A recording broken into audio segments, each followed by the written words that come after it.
오늘 말씀은 사도와 선지자의 직분에 대해서 보고자 합니다. 우리 2장에서 사도와 선지자는 교회의 터가 된다고 말씀하셨기 때문에 여러분들의 신앙생활과 교회 생활을 이해하는데 이 사도와 선지자 직분을 바로 이해하는 것은 굉장히 중요합니다. 또한 여러분들이 사도와 선지자라고 할 때 교회 다니신 분들은 사도는 예수님의 12사도고 또 선지자는 구약시대 하나님의 선지자다, 이렇게만 알고 있을 수가 있습니다. 그러나 그거는 틀린 것은 아니지만 매우 좁은 생각입니다. 에베소서 4장 11절 말씀에 보면은 교회 안에 5가지 직분을 주셨는데 사도와 선지자와 복음 전하는 자, 또 목사, 교사, 이 5가지 직분은 교회에 항상 있는 것입니다. 이 직분이 있어야 교회가 되는 것이기 때문에 오늘날에도 마찬가지로 이 교회 안에는 사도와 선지자의 은사죠, 직분이죠. 그 직분을 가진 사역자들이 반드시 있어야 교회가 되는 것입니다. 그 직분이 없으면 교회가 될 수가 없어요. 교회의 터가 사도와 선지자이기 때문에 그런 것입니다.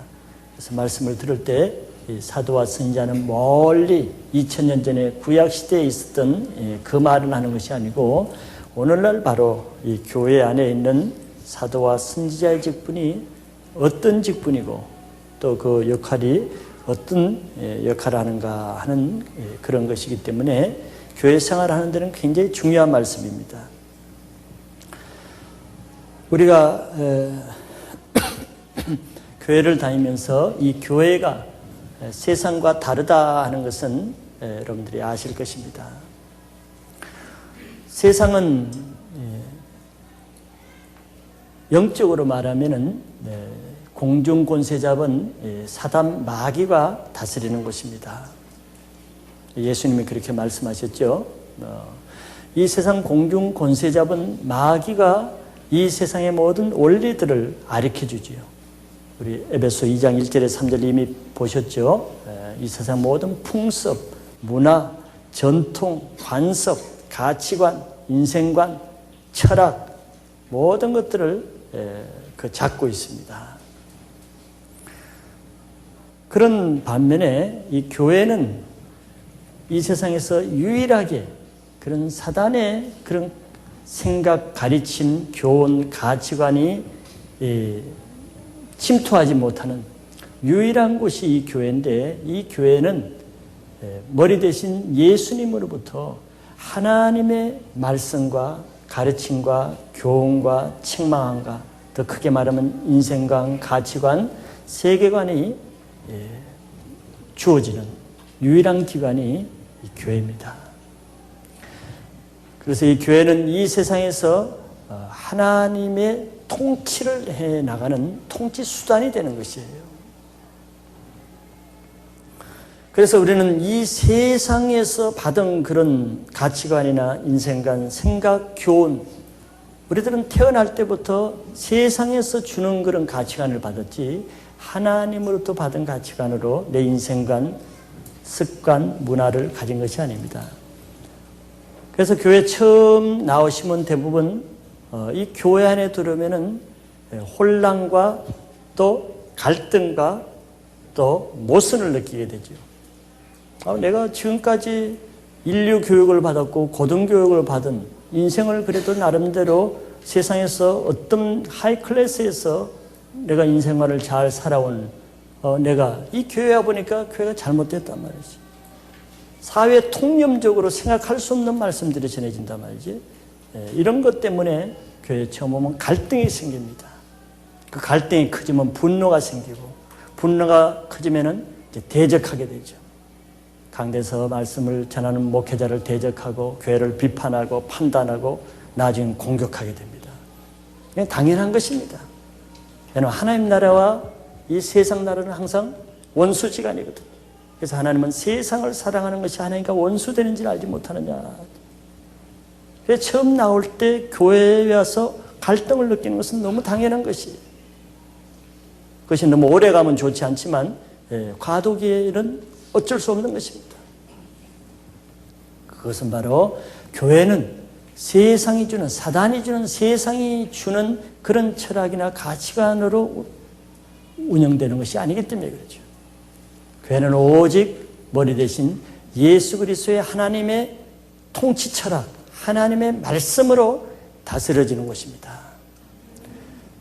그런데 그 하나님의 말씀이 어떤 경로를 통해서 교회를 다스리냐 하면은 바로 오늘 말씀대로 교회 안에 있는 사도와 선지자의 직분을 가진 그 직분자들을 통해서 하나님의 통치 철학이 전파되고 또 다스려지게 되는 것이죠. 그래서 교회를 이해한다는 것은 교회의 터가 되는 선지자와 사도의 이 직분을 이해하지 못하면은 아까 말씀드린 대로 교회를 오해하고 교회를 적응하는데 매우 어렵게 되는 것이에요. 그런 면에서 오늘 말씀은 교회 생활하는데 매우 중요한 터가 되는 기본되는 그런 말씀이기 때문에 오늘 사도와 선지자의 직분이 이 교회 안에서 어떤 역할을 하는가를 잘 아셔서 교회가 어떤 곳인가를 분명히 아시기 바랍니다. 한마디로 말씀드리면 사단이 다스리는 세상과 하나님이 다스리는 교회는 완전히 다른 것입니다. 그걸 성경 용어로는 거룩하다는 말을 써요.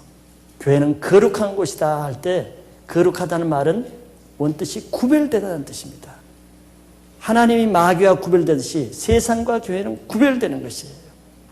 구별되기 때문에 교회가 교회의 가치가 있는 것입니다. 세상과 똑같다면 교회가 세상의 빛과 소금의 역할을 할 수가 없을 거예요. 그래서 오늘 말씀을 통해서 여러분들이 교회 생활의 기본을 잘 틀을 닦는 그런 기회가 되시기를 바라겠습니다. 첫째, 오늘 말씀을 3절부터 쭉 보면은 사도와 선지자의 직분은 하나님의 비밀을 맡은 직분이다 하는 것이죠. 3절 4절에 나와 있죠. 사도와 선지자는 하나님의 비밀은 계시라고 말하죠. 계시의 비밀을 맡은 직분입니다. 즉 하나님은 만세전에 모든 만물뿐만 아니라 개인에게 하나님의 놀라운 계획을 가지고 계세요. 그런데 그것이 알려지지 않았습니다. 여러분들이 태어나기 전에 만세전에 이미 하나님이 개개인에게 놀라운 계획을 가지고 계시거든요. 그런데 우리들은 잘 모르잖아요. 아직 당사자인데도. 그건 왜냐하면 하나님이 안 알려주시고 감춰줬어요. 그런데 감춰준 것을 알려주는 그것을 계시라고 말합니다. 말이 조금 어려울지 몰라도 바로 사도와 선지자의 직분은 하나님이 각 개인뿐만 아니라 교회와 이 시대와 세계 만세전에 두신 그 뜻, 지금은 가려진 그것을 사도와 선지자들을 통해서 그 비밀을 알려주는 역할을 사도 선지자에게 맡기신 거예요. 그러니까 하나님의 비밀, 하나님의 계획을 알기 위해서는 바로 사도 선지자의 직분이 필요한 것이죠. 그래서 고린도에서 4장 1절에 사도 바울은 성경에서 이렇게 말하고 있습니다. 사람이 마땅히 우리를 그리스도의 일꾼이요 하나님의 비밀을 맡은 자로 여길지어다. 그리스도의 일꾼일 뿐만 아니라 그 일꾼이 무슨 일꾼이냐 하면은 그리스도의 비밀을 맡은 자로 여겨야 된다는 거예요. 그것이 일반 사람들하고 다르단 말이죠. 왜냐하면 5절에 보면은 이런 비밀은 사람의 아들, 일반 사람들에게는 알려주질 않아요. 알 수가 없습니다. 세상 사람을 통해서 아무리 위대한 철학가나 아무리 위대한 스승을 통해서도 이것은 알려주질 않아요. 오직 사도와 선지자를 통해서만 알려주는 것이다 말이죠. 그런데 하나님은 날마다 일하시는 분이라고 그러죠. 요한복음 보면 예수님은 우리 아버지께서 지금까지 일하시니 이제도 일하시니 나도 일한다 그랬어요.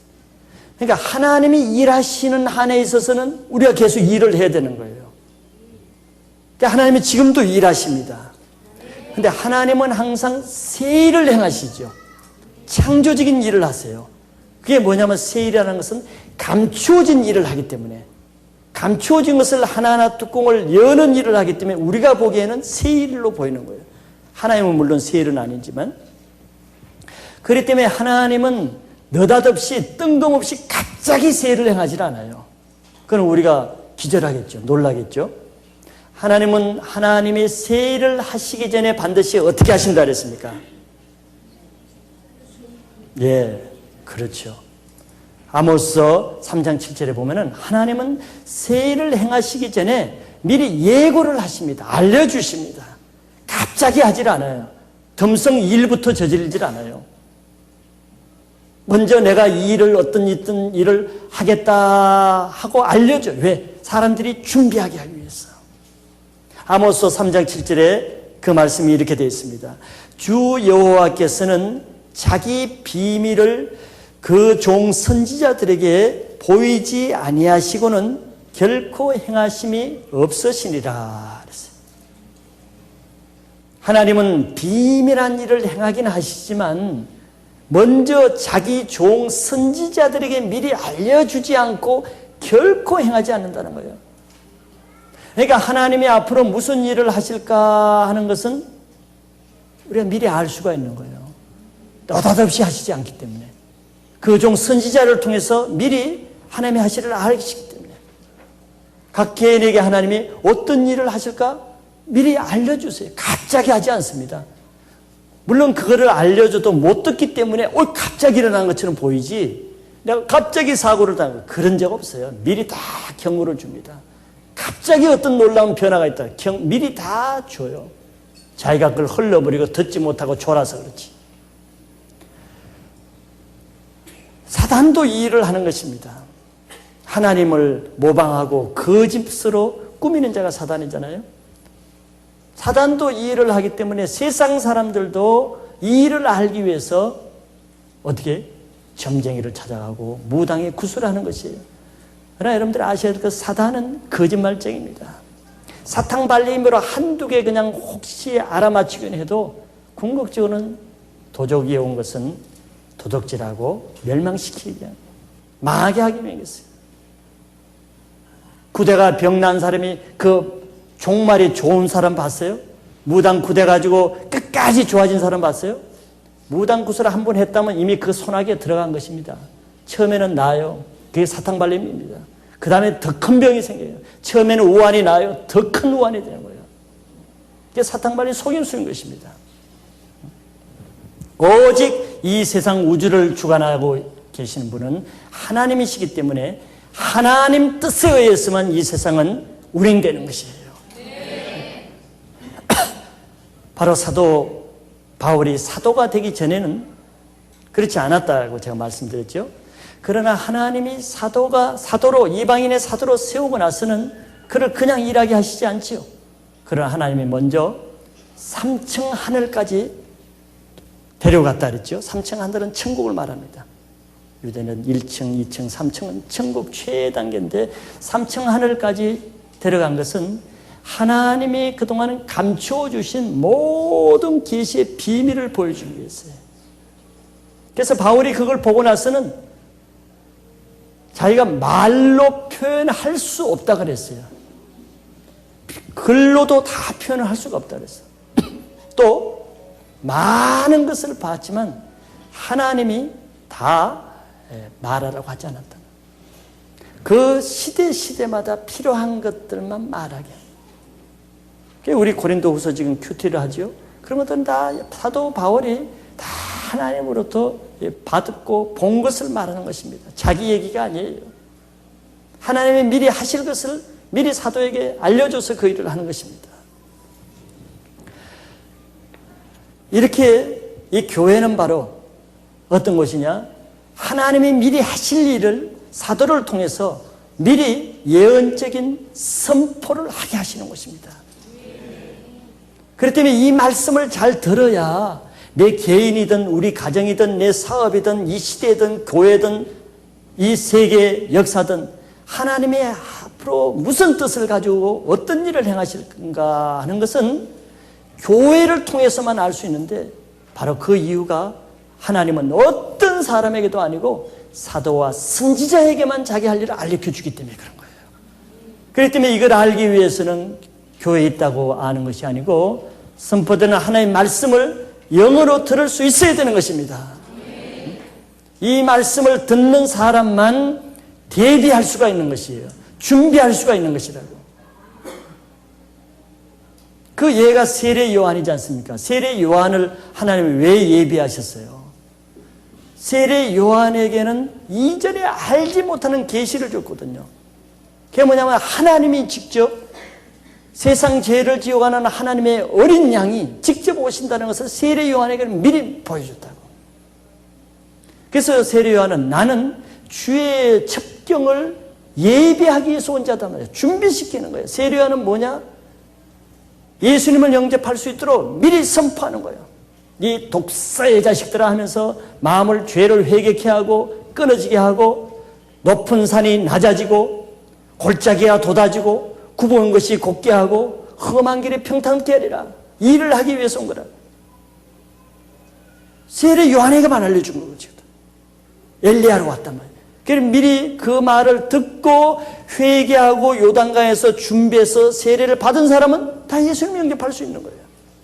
그런데 성경에 보니까 다 안 받았죠. 선포했는데도 바리새인과 서기관 중에서는 아무도 세례를 받지 않았어요.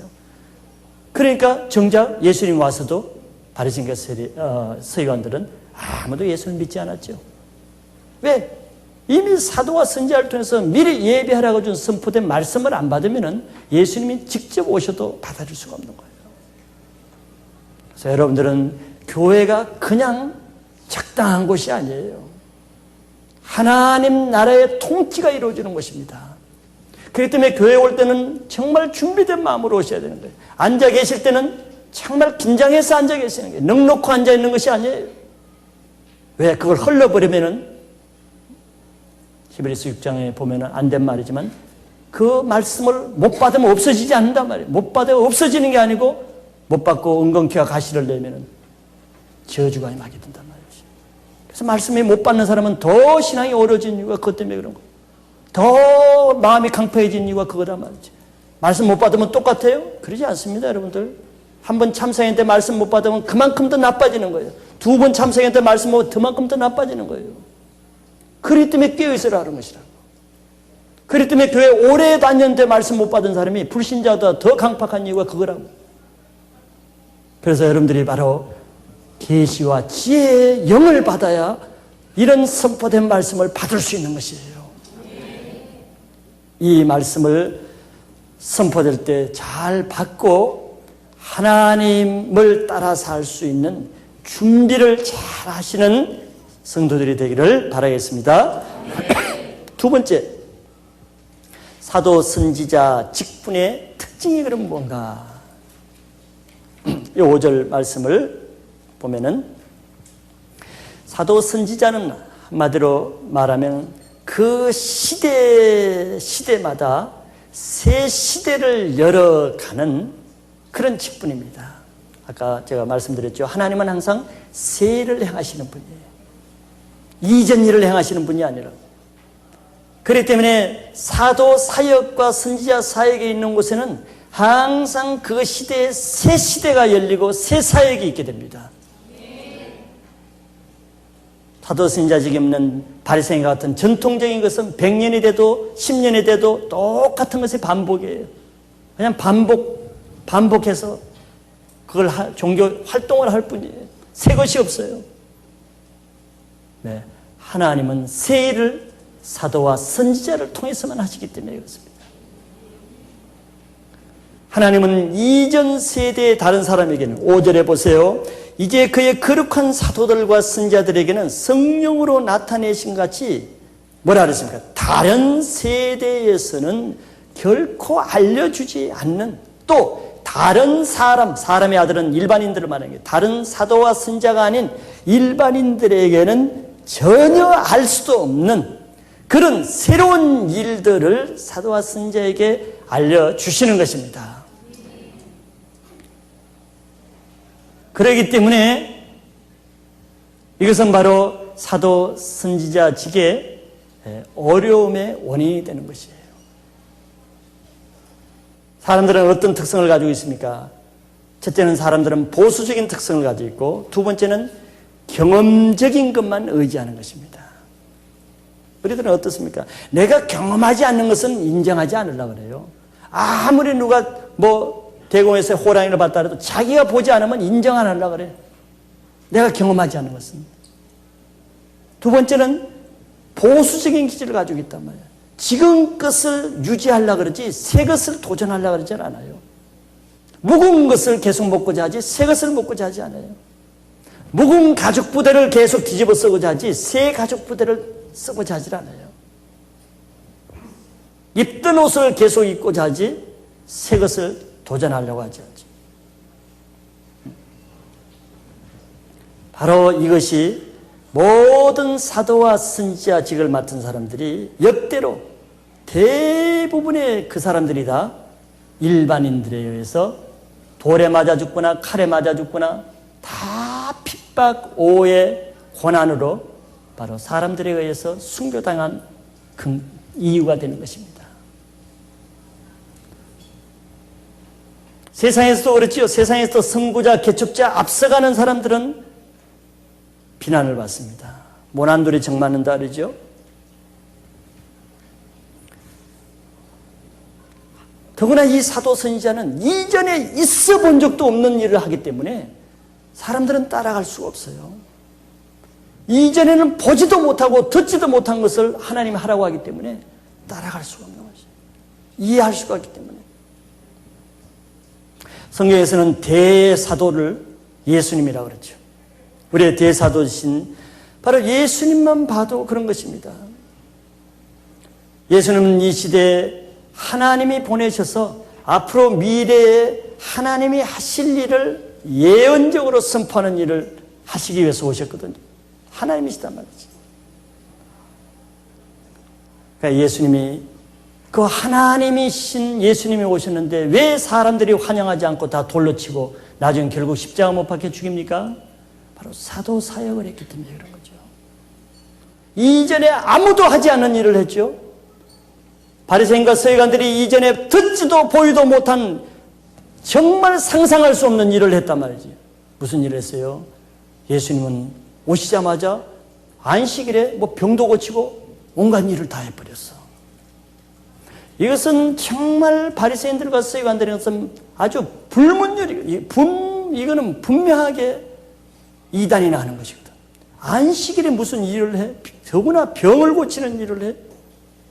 지금까지 자기 경건한 조상들이 한 번도 한 적이 없거든. 근데 예수님이 임의로 했습니까? 예수님은 하나님이 하라고 하지 않은 것은 하지 않습니다. 하나님이 하라고 해서 하신 거예요. 그럼에도 불구하고 최고의 종교 지도자들까지도 경험해보지 않았으니까, 알지 못하니까 예수님은 미쳤다 그러고 이단이라 그러고 귀신들. 또 예수님이 오셔서 안식일날 그것만 한 것이 아니라 귀신도 쫓아내버렸어. 회당 안에서 막 귀신을 쫓아냈어. 그러니까 바리새인들은 분노해가지고 뭐라 그랬습니까? 이런 일을 하는 사람이 본 적이 없거든 지금까지. 하나님 앞에 경건하게 사는 사람 치고 이 예수와 같이 하는 일을 본 적이 없거든. 그러니까 대뜸 하는 말이 당신은 귀신의 왕 바알세불의 힘을 얻어서 지금 거짓을 한다. 미쳤다, 귀신 질렀다 해버렸단 말이에요. 예수님이 뭐라 그랬어요? 말로 인자를 거역하면 너희가 사함을 받지만 말로 성령을 회방하는 자는 이 세대와 오는 세대까지 사함을 받지 못할 것이라. 말을 함부로 했어. 자기가 이해를 못하면 겸손하게 배우려고 그래야 돼. 판단해야 돼. 대사도이신 예수님도 하나님 이전에 해보지 않는 일을 하나님이 시켜서 할 때 아무도 그 예수님을 이해하지 못하기 때문에 그저 비판하고 핍박을 하고 결국 죽으시죠. 그와 같이 모든 사도와 선지자는 100% 다 이 이유 때문에 사람들이 이해하지 못하는 그 일을 행했기 때문에 다 순교를 당한 것입니다. 그것은 오늘날도 예외는 아닌 것입니다. 바로 하나님만이 창조적인 일을 하실 수가 있습니다. 그 시대에 감히 누가 안식일에 병을 고칠 수 있겠어요? 어느 제사장이, 어느 선지자가, 어느 서기관이, 어떤 율법사가 감히 그런 일을 할 수 있겠어요? 하나님만이 하실 수가 있는 거예요. 하나님만이 창조하셨기 때문에 이 세상을, 하나님만이 앞으로도 창조적인 일은 사람은 할 수가 없습니다. 사단도 할 수가 없어요. 오직 하나님만이 매일매일 창조적인 일을 하시는 것이에요. 그래서 하나님 안에 계시는 분들은 지금도 항상 창조적인 삶을 살게 되는 것입니다. 보라, 예수 그리스도 안에서는 이전 것은 지나갔으니 보라, 새 것이 되었도다 말이지. 새 것이 되지 않으면 그 사람 속에 아직 하나님이 역사하지 않는 것입니다. 내가 한 달을 이 교회를 다니는데 똑같아? 1년을 이 교회 다니는데 맨날 똑같아? 하나님이 없어요. 그 사람은 그리스도인이라고 말하지 마세요. 하나님을 욕먹이는 것입니다. 항상 새 시대는 이 사도 시대를 통해서 열려지는데 바로 하나님이 일하시는 사람은 오늘날도 날로 새롭게 되는 것입니다. 그 교회는 날로 새로운 교회가 될 것이고 그 시대는 날로 새로워지는 것입니다. 왜? 하나님은 이전에 본 적도 들은 적도 없는 일을 하나님만 하시기 때문에 그런 일을 보면 하나님이 살아계신다, 하나님이 일하신다, 그렇게 하는 거예요. 예수님이 문둥병을 고치고 소경을 고치니까 하는 말이 뭡니까? 이것은 이전에 아무도 한 적이 없다. 그렇기 때문에 하나님 하셨다. 요한복음 9장에 그렇게 하잖아요. 아무도 한 적이 없는, 날 때부터 소경을 눈 고치는 건 죄인이 할 수 없고 하나님만 하실 수 있다고 고백한 것이 그것 때문에. 이사야서 43장 18절 19절에 이렇게 말씀하고 있죠. 너희는 이전 일을 기억하지 말며 옛적 일을 생각하지 말라 그랬어요. 우리는 이전의 종교 전통에 매여 있지 마세요.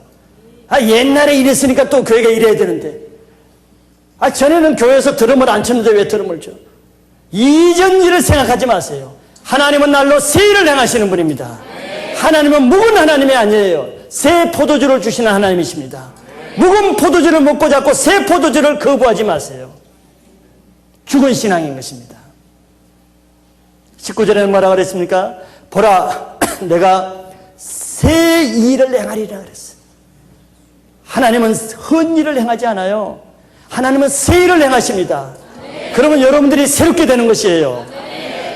새 일을 행하리니 이제 나타낼 것이라 너희가 그것을 알지 못하겠느냐? 정령이 내가 광야의 길과 사막의 강을 내리니.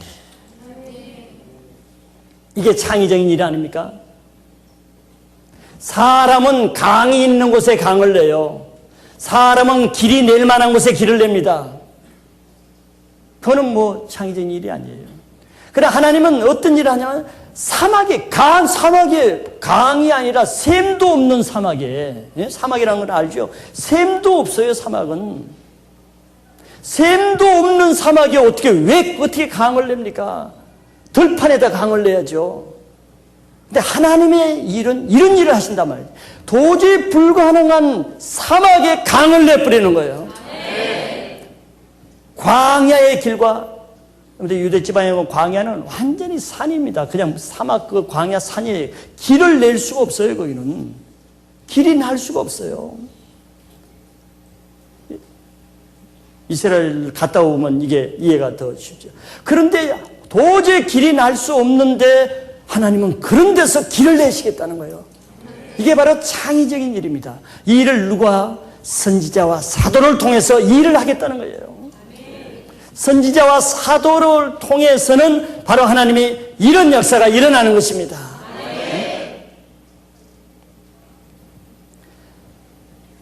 바로 이 창의적인 하나님의 새 역사에 누가 동참할 수 있을까요? 예수님이 새 역사를 창조할 때 많은 종교 지도자는 동참하지 못했죠. 오히려 거부하고 대적하고 평생 예수님이 돌아가실 때까지 욕만 하다가 일생을 끝냈습니다. 하나님은 예수님을 통해서 그 새 시대의 일꾼에 동참할 기회를 먼저 종교 지도자들에게 줬거든요. 먼저 청함을 먼저 줬거든요. 그런데 그들은 다 거부했어요. 왜? 이전에 하던 일이 아니었기 때문에, 우리가 지금까지 하던 일이 아니기 때문에 거부했어요. 그때 하나님이 어떻게 했어요? 너는 시내 길거리에 가서 소경과 절뚝발이와 전원자와 거지들을 청해라. 그래서 모자르면 산울가로 나가서 이방인들을 청해라. 먼저 내가 청한 자들은 아무도 내 나라에 들어오지 못하게 하겠다. 사실 먼저 이 종교 지도자들이 청함을 받았지만 아무도 들어오지 못했어. 누가 이 사역에 동참할 수 있습니까? 바로 성령의 음성을 듣는 사람입니다. 왜 그런지 아세요? 여기 본문의 5절에 보면은 하나님이 어떤 방법으로 사도에게 하나님의 새롭게 할 일을 가르쳐 주신다고 그랬습니까? 어떤 방법으로? 찾아보세요, 여러분들. 제 얼굴 보지 마시고 어떤 방법으로? 예, 그렇죠. 하나님은 사도에게 성령으로 하나님의 하실 일을 미리 알려주시는 거예요. 그렇기 때문에 누가 이 하나님의 하실 일을 받아들일 수 있겠어요? 성령의 일을 받아들일 사람은 이 일을 받아들일 수가 있는 거예요. 성령의 음성을 듣는 사람은 이 사도와 선지자의 말씀을 받아들일 수가 있는 것입니다. 그래서 성령은 뭐라고 말합니까? 성령이 교회에 하시는 말씀을 귀 있는 자는 들을지어다 하는 이유가 그것입니다. 그 같은 성령이 사도에게 말씀을 새롭게 해주시는 그 같은 성령이 우리에게 똑같은 그 성령이 우리에게도 말씀하시기 때문에 그 사도의 말씀을 받아들일 수가 있는 것이에요. 그러나 내가 성령을 거부하는 사람은 그 사도에게 통해서 말씀하시는 그 말씀을 받아들일 수가 없는 것입니다. 거부하게 되는 것이에요. 왜? 같은 성령이에요. 1900년도에 LA 지역 아주사 거리에서 하나님이 새로운 일을 행하셨어요. 이전에 없던 새로운 일을 시므이라는 한 흑인 이 하나님의 사람을 통해서, 이 사도 직분을 맡은 사람을 통해서 갑자기 성령을 부어주셔서 막 방언이 터지고 은사가 일어나게 했어요. 그 당시에 많은 전통적인 교회는 이단이라 하고 아주 핍박이 대단했어요. 그러나 준비된 사람들은 그 시므이를 통해서 똑같이 많은 하나님의 성령의 은사를 받았어요. 바로 그 출발이 오늘날 오순절 교단의 출발이 된 것입니다. 이전에 전통을 근거로 하는 사람은 절대 하나님이 새롭게 하는 일에 동참할 수가 없어요. 동참할 수 없으면 그걸로 끝납니까? 그러지 않으니까 문제죠. 하나님의 성령에 동참할 수 없으면 반드시 성령 사역을 대적하고 공격하고 회방하는 일을 하는 것입니다. 끊임없이 핍박을 하고 대적하죠. 바로 성령을 대적하는 죄를 짓게 되는 것이에요. 교회 역사하시는 성령의 흐름에 따라가지 못하면 가만히 있는 것입니까? 대적하는 죄를 짓게 되는 것이에요. 왜 못 따라가겠어요? 속으로 대적하니까, 거부하니까, 판단하니까 안 따라가지. 나는 뭐 아무 상관없기 때문에 안 따라간다. 그런 법은 없는 것이에요. 성령을 대적하는 건 사단밖에 없는 것입니다.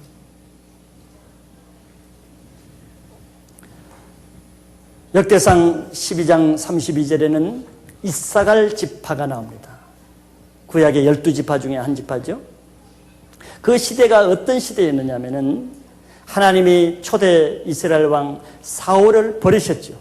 하나님께 불순종해서 버리시고 다윗을 세우려고 할 때 이 악신이 들린 사울이 다윗을 핍박하게 되죠. 핍박할 정도니까 죽이려고 합니다. 자기 왕이 계승자가 될 것을 사울이 알았거든. 그러니까 창을 던져가 죽이려고 그러고 결국 그 등살에 못 살아서 다윗이 천부장으로 있는 그 높은 지위를 버리고 광야로 도망가죠. 살기 위해서. 그럼 먹을 것도 없어요. 군사 400명 같이 굴에서 그냥 광야에서 헐벗으면서 사는 거예요. 그러나 이 시대의 흐름을 따라 사는 사람은 다 사울에게 붙었습니다. 그래야 먹고 살 수 있으니까, 핍박을 안 받을 수 있으니까. 그러나 하나님의, 여기 성경에 보면 하나님의 시세를 알았다 그랬어요. 하나님의 시세를 안 이사갈 지파는 그 사울을 따르는 것을 포기하고 광야에서 언제 죽을지 모르는 다윗을 따랐다, 그런 말이 나와요. 그걸 성경을 시세를 알았다는 것입니다.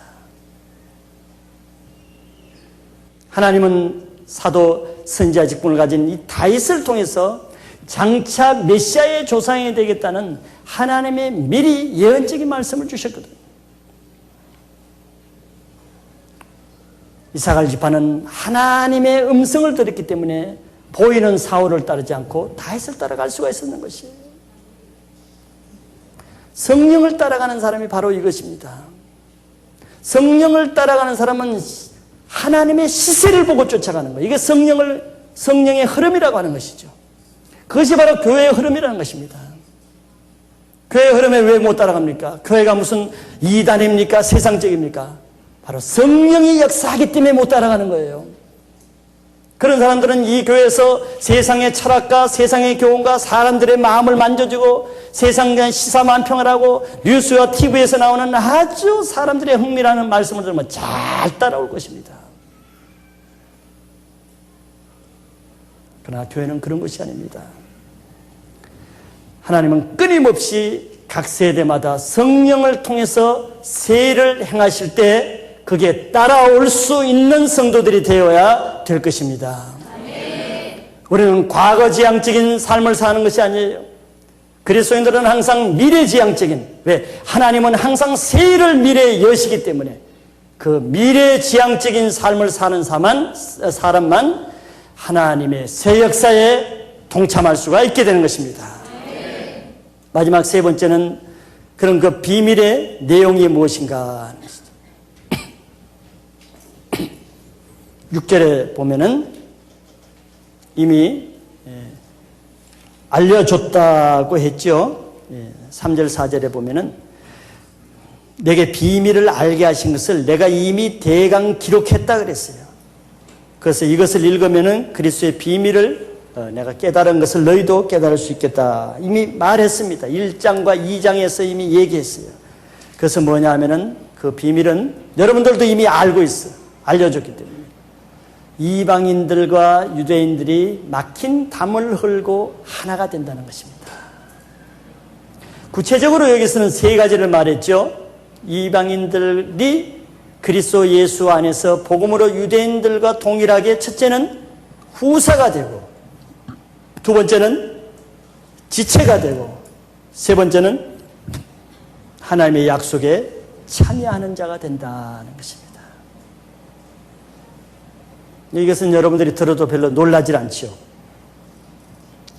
상황 이해가 없기 때문에 그럴 수밖에 없는 것입니다. 내일이 아니기 때문에. 그러나 2000년 전에 제가 지난 시간에 설명드렸죠. 이방인과 유대인의 관계는 설명을 드렸습니다. 2000년 전에 이방인과 유대인 관계에서 유대인들이 만약에 이 말씀을 들을 때는요, 아마 청천벽락 같은 아주 획기적인 신개념입니다. 없던 개념이란 말을 아시죠? 없던 개념인데 새 개념을 도입하는 것입니다. 사람으로서는 할 수 없는 개념을 도입했어요. 이 내용은 정말 상상할 수조차 없는 기상천외한 비밀인 것입니다. 사람들은 가정이라도 이런 가정은 할 수가 없어요. 근데 바로 하나님만이 이런 기상천외한 사람이 꿈도 꿀 수 없는 이런 일을 새 일을 행하시는 거예요. 이게 바로 사막에 강을 내는 것 같은. 별로 공감이 안 되시죠, 여러분들은? 그게 그건가? 평등주의인데 같이 해야지. 우리나라는 옛날에 노예제도, 종제도가 있었죠. 바울 시대도 종제도가 있습니다. 종과 주인이 지금 하나가 된다는 것인데, 여러분들은 국사를 통해서 그런 일은 알지만 그런 체험은 별로 없으시죠? 제가 어릴 때, 자라날 때는 아마 조선시대 후반 시골에 자랐기 때문에 그런 것이 조금 남아있는 그런 모습이 있었어요. 그 중에 하나가 우리 문정에 우리 할아버지 때 있었던 그 종이 있었습니다. 종이 한 사람. 종은 머슴하고 틀리는 것입니다. 머슴과 종은 질적으로 틀려요. 종이 있었어요. 그분은 벌써 연세가 많았죠, 그때. 제가 어렸을 텐데도. 종은 정말 그 양반계층과 함께 할 수가 없어요. 대들어. 노비 문서가 없어지지 않은 이상. 그래서 조그만 내 어린 저도 그 나이 많은 그 어른인 그 종을 보고는 예를 안 받지. 존댓말 안 하고 그냥 반말한 거. 이런 부름. 누구야, 누구야.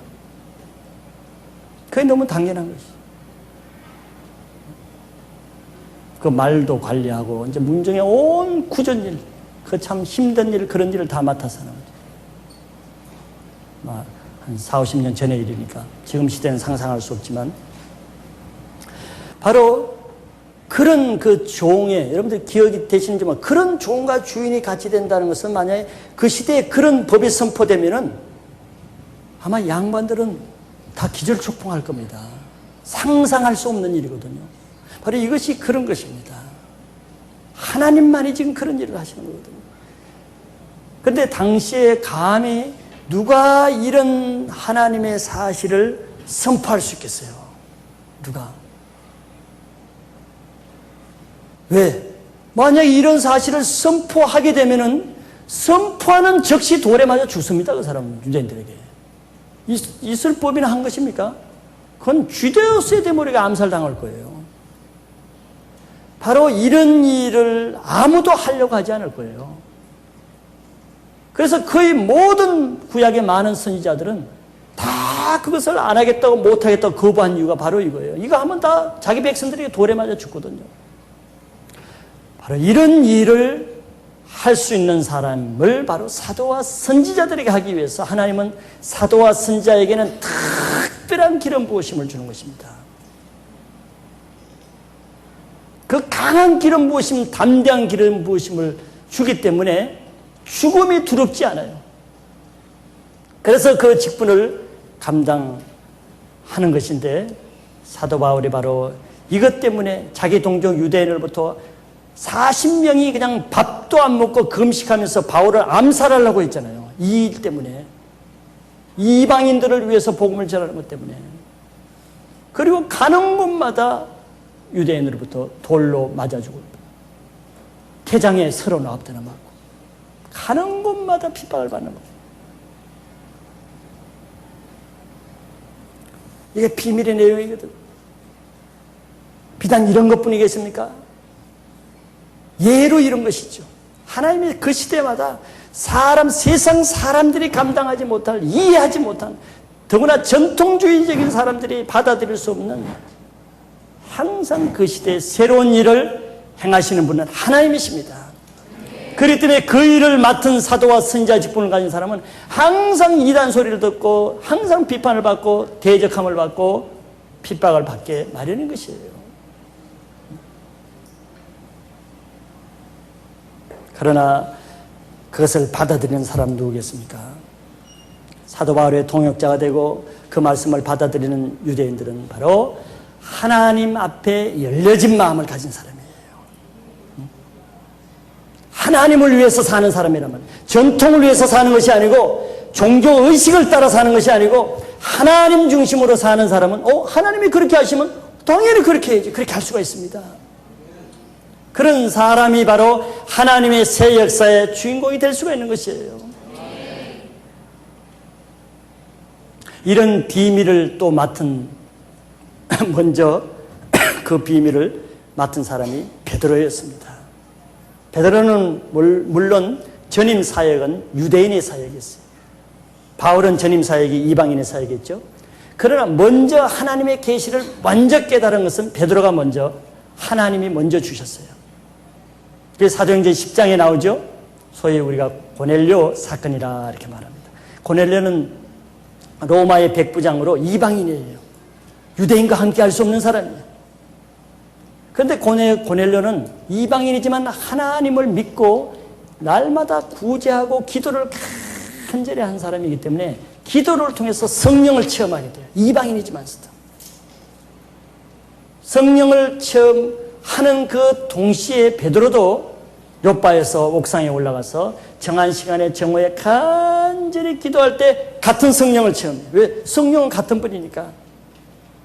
근데 베드로가 기도를 하는데 환상을 봤죠.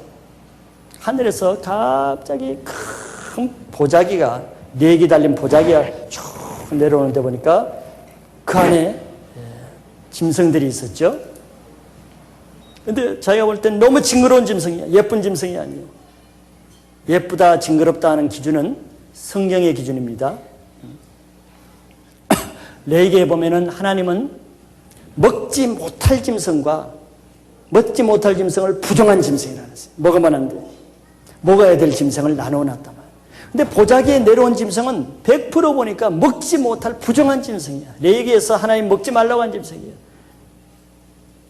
근데 하나님이 내려놓고 말씀이 무슨 말씀이 들어오냐면은 잡아먹으라 하는 것이에요. 말이 틀리잖아. 레위기도 하나님의 말씀이고 지금 말씀도 하나님의 말씀인데 말씀이 틀려. 그래서 베드로가 속으로 어떻게 생각했어요? 아마 우리 같으면 이 사단아 떠나가라 이렇게 했을 거예요. 하나님이 먹지 말라는 것은 네가 왜 먹으라느냐 아마 이렇게 했을 거예요. 그런데 베드로는 하나님의 음성을 듣는 귀는 있었죠. 그래서 하나님의 음성을 들었습니다.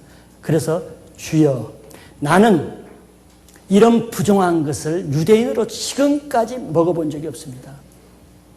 나는 하나님의 말씀을 지금까지 잘 지켰기 때문에 지금도 먹을 수 없습니다. 거절했어요. 두 번째 또 그걸 쑥 올라가더니 두 번째 한 번 더 테스트를 해봤어요. 그랬더니 여전히 나는 먹을 수 없습니다. 그러면 우리가 생각하면은 하나님이 칭찬해야 될 거죠. 테스트에 통과했으니까. 너 잘했다. 그러지 않았죠. 하나님 뭐라 그랬습니까? 그래서 하나님이 중요한 말씀을 하셨어요. 하나님, 베드로야, 칭찬한 게 아닙니다. 하나님께서 깨끗하게 하신 것을 네가 왜 더럽다 하느냐. 이게 성령 사역을 받아들일 수 있는 사람은 이 한마디를 받아들여야 됩니다. 이게 우리 교회 창립 예배 때 주신 말씀이에요. 성령 사역을 시작하는 교회는 이 말씀을 받지 못하면 여러분이 따라올 수 없습니다.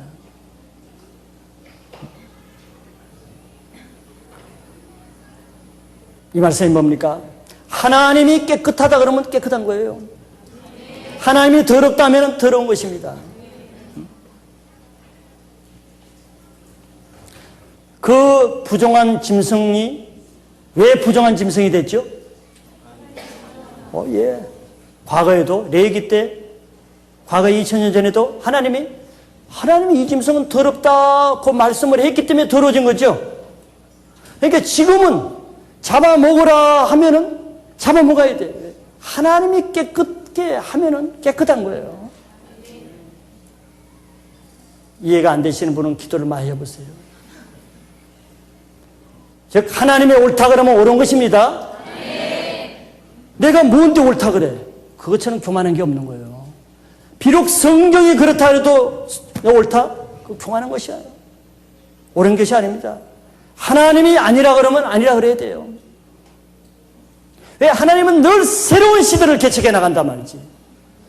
그렇다 그러면은 지금도 이렇게 예배 드릴 때 양 한 마리씩 데려와가지고 양 잡아가지고 올려야지.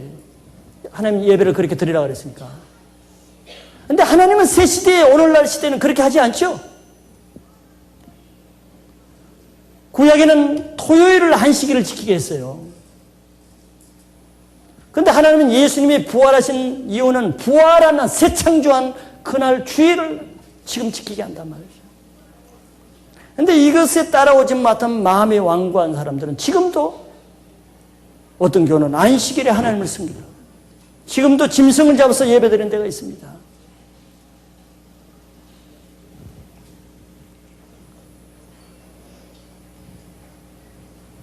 내가 처음에 여기 불국산에 올라갈 때 사람과 자주 이렇게 부딪혀. 왜 부딪히냐면 어떤 사람은 좌측 통행하고 어떤 사람은 우측 통행해요. 근데 한국에는 좌측 통행이죠. 근데 내가 가만 보니까 우측 통행을 자주 하고 있더라고. 근데 뭐 그 사람들도 뒤죽박죽이야. 어떤 사람은 좌측 통행하고 어떤. 근데 미국은 또 사람들도 우측 통행이거든요.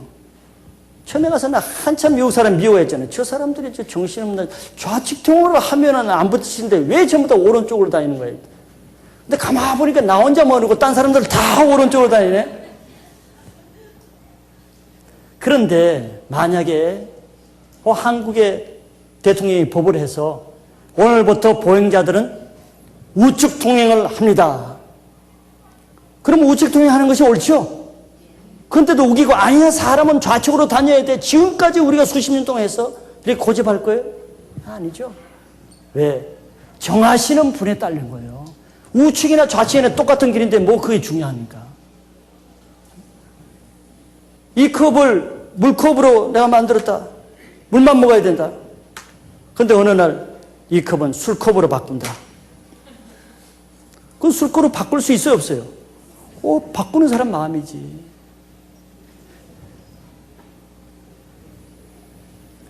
하나님의 예전에는 교회 중세시대에는 피아노 치는 것 때문에, 그때는 피아노가 아니죠. 올간, 풍금 치는 것 때문에 풍금 치는 교회를 다 이단시했어요. 감히 교회에 풍금을 치다니.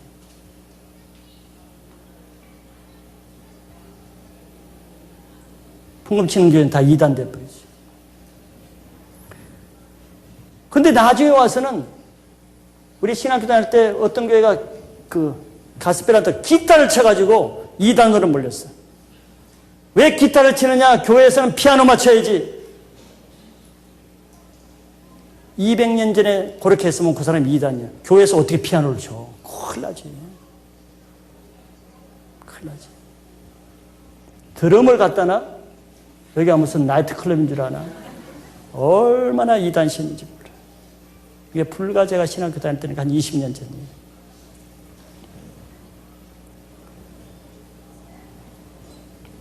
모든 옳다고 하는 기준은 사람이 내리는 것이 아닙니다. 사람이 무슨 고난이 있어요, 지가. 하나님이 각 시대마다 하나님이 옳다 그러면은 그렇게 할 수 있는 사람이 성령에 따라갈 수가 있는 것이에요. 에스겔서에 보면은 그래서 하나님의 말씀을 따라가기 위해서 먼저 하나님이 성령을 주시죠.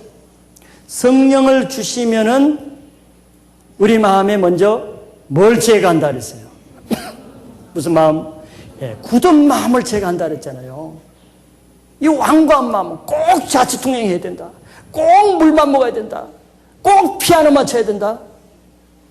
과거에 사는 거야. 새 시대에는 한 발짝도 나갈 수 없어. 하나님의 새로운 일을 전혀 받아들일 수 없어. 누구냐?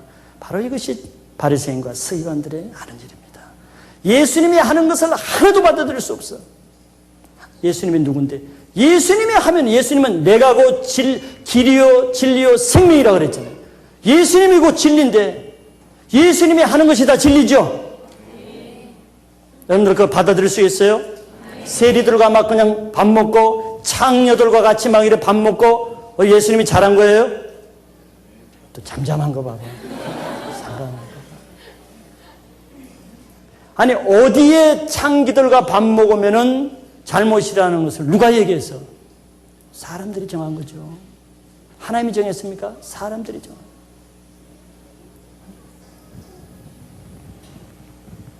현재 하나님이 말씀하시는 것이 가장 최선의 진리인 것입니다. 예수님 시대만 해도 예수님도 성경에 보면은 이렇게 말씀했어요. 가나안 여인은 이방인입니다. 가나안 여인이 자기 귀신 들린 딸을 고쳐달라고 왔을 때 대답을 안 했어요. 무시했어요.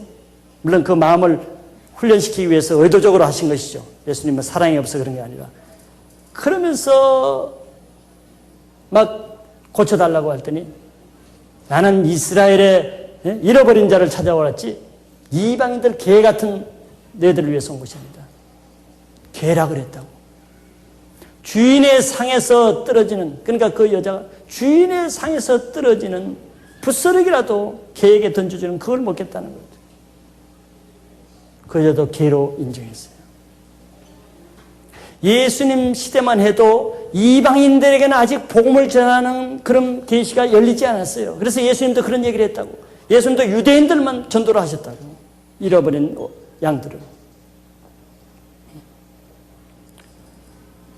그러나 사도시대에 와서는 바로 뒤에는 이방인의 문이 열렸죠. 그게 바로 계시의 단계인 것입니다. 예수님도 뭐 이방인 전도 안 했으니까 우리도 안 해야 돼. 그게 아니에요. 그 시대마다 하나님의 계시는 다르게 계시는 자꾸 점증하는 것입니다. 발전하는 것이에요. 발전하는 그것을 자꾸 어제 요랬으니까, 몇십 년 전에 우리 교회는 계속 요랬겠으니까, 우리 신앙은 계속 요랬으니까 누가 그러는데? 사람이 정한 것입니다. 전통은. 하나님 뭐랍니까? 그 시에 교회의 성령이 하시는 음성을 들으라 그랬지, 과거에 하시는 하나님의 말씀을 들으라고 하지 않았어요. 교회는 바로 하나님께서 새 역사를 하고자 할 때 거기에 따라가는 사람들을 통해서 새를 행하시는 것입니다. 네. 여러분들 자신은 어떤 상태에 있는가를 한번 생각해 보세요. 하나님께서 나를 통해서 정말 새 사역을 하시고자 할 때 내 마음이 하나님이 하시는 것이라면은 어떤 일도 내가 순종해서 따라갈 수 있는 자세가 되어 있는가? 자세가 안 되면은 사람들은 바리새인처럼 뭐라고 하는 줄 알아요? 자기 합리화시키기 위해서 그건 이단이고 마귀가 하는 것이기 때문에 안 한다. 이렇게 말합니다. 그걸 합리화하는 거예요. 그래서 예수님도 마귀의 자식이라고 한 것입니다. 그러나 예수님 뭐라 했어요? 너희가 정말 하나님께 순종할 마음만 있으면은 정말 그게 마귀에게서 나온지 하나님께서 나온지 분별할 수 있다 그랬어요. 아니면 여러분들이 지금까지 해오던 묵은 방식을 고집하면서 움직이지 않으려는 보수적인 마음이 있는가? 그런 사람들은 성령을 따라가기가 매우 어려울 것입니다. 교회 흐름에 따라가기가 매우 어려울 것이에요. 교회 올 때마다 여러분들은 아마 그런 사람은 분노하게 될 것입니다. 판단하게 될 것이에요. 괴로울 것입니다. 신앙이 버거울 것이에요.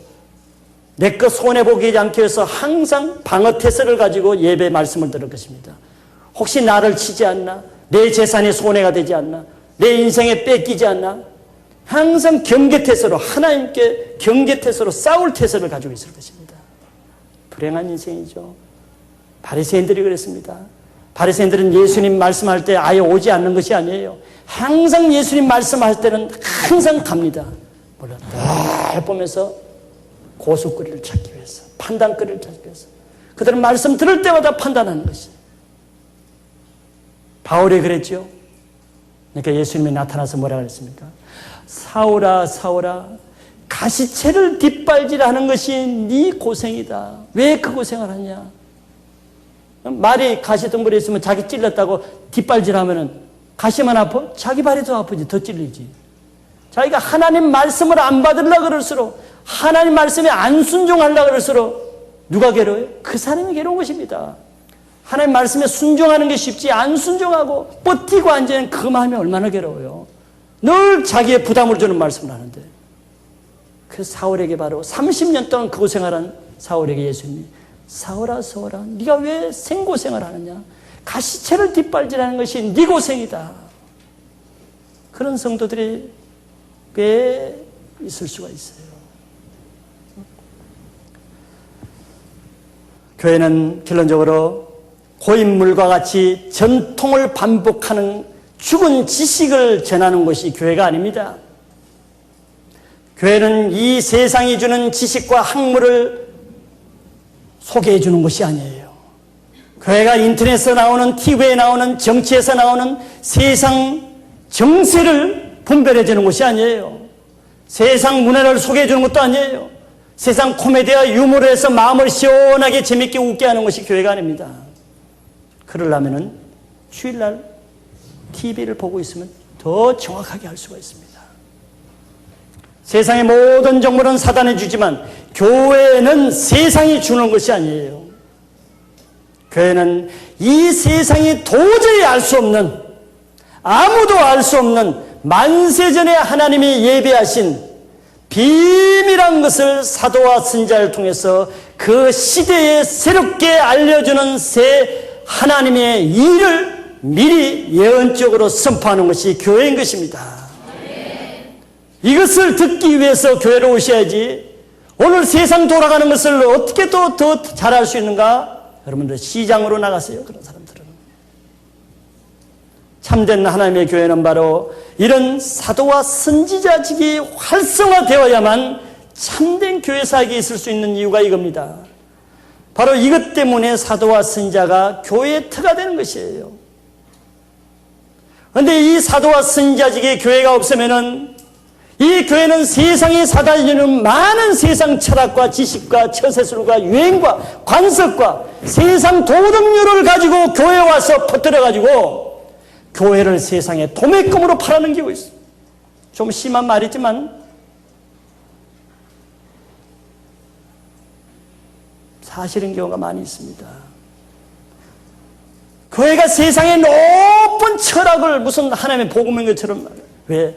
사람들의 귀를 간지러주기 때문에, 사람들의 마음을 채워주기 때문에. 교회는 그런 것이 아니에요. 교회가 세상과 같지 않는 유일한 이유는 세상에서 들을 수 없는, 세상이 알 수 없는 하나님만이 사도와 선지자에게 주시는 예표적이고 예언적이고 되어질 일을 예언적으로 선포하는 그 말씀만 선포되어야 되는 거예요. 그래서 세상 사람들이 와서는 그 말씀을 듣고는 다 돌을 던지는 것이 마땅합니다. 그래서 많은 목회자들은 미국에서 일하는 설교자에게 총도 쏘고 칼도 던지고 하는 일이 있는 거예요. 그 교회는 하나님의 말씀을 전할 때 시카고에 있는 교회는 이 강대산이 쫙 잘라졌어요. 이 잘라질 수 없는 이 아주 두꺼운 강대산이. 그 능력 있는 그 흑인 목사님이 세상 사람이 와서 칼을 던져서 맞기도 하고 권총을 쏘요. 세상과 반대되거든. 그것이 당연한 것입니다. 사도들도 다 그런 대우를 받는 거예요. 그런데 세상 사람들이 와서 마음을 흡족해서 맞고 좁고 희닥거리고 놀고, 그래서 세상에 나와서는 또 술 먹고 마약하고 도둑질하고 뇌물받고, 세상과 무슨 구별이 있어요? 교회는 세상을 밝히는 빛과 소금이 되는 것이지 세상에 녹아 들어가서 같이 야합하는 것이 아니에요. 나는 이 시대에는 정말 이런 사도와 선지자직이 활성화되어지니, 또 그래서 이 교회가 살아서 하나님의 예언적인 말씀이 선포되어서 앞서가는 이 교회가 시대를 살려는 이런 지금 시대적인 요청이 교회에 주어지고 있다고 봅니다. 여러분들이 바로 이런 성령이 교회에 선포되는 말씀을 통해서 이 시대의 영적 앞서가는 시대의 주인공이 되시길 바랍니다. 네. 세상에 뒤처져 따라갈 것 같으면 왜 교회로 오세요? 세상 비즈니스가를 월가를 가야지. 우리는 세상에 물들지 않고 구별된다는 것은 세상과 구별되는, 거룩하다는 것은 세상과 구별되는 것이에요. 세상의 생각을 그대로 가져와서 교회를 어떻게 하려고 세상식으로 바꿔놓으려고 그러잖아. 세상 비즈니스 하는 장로들이 목사의 아이덴티티, 이 마인드를 바꾸려고 그래요. 세상적으로, 지혜롭게, 합리적으로. 그러니까 교회가 다 합리적인 것 같아도 생명력이 다 죽어지는 거죠. 교회가 세상을 바꾸려고 해야지 어떻게 세상에 있는 그 이론들이 교회에 와서 교회를 바꾸려고 합니까? 그게 사단의 작전이에요. 여러분들이 정말 성령에 사로잡혀서 여러분들이 가는 가정이 바뀌어지기를 원하고, 직장이 바뀌어지기를 원하고, 여러분들이 속한 주위가 여러분들을 통해서 변화받는 사도적인 삶을 사시기를 축원드립니다. 기도하겠습니다.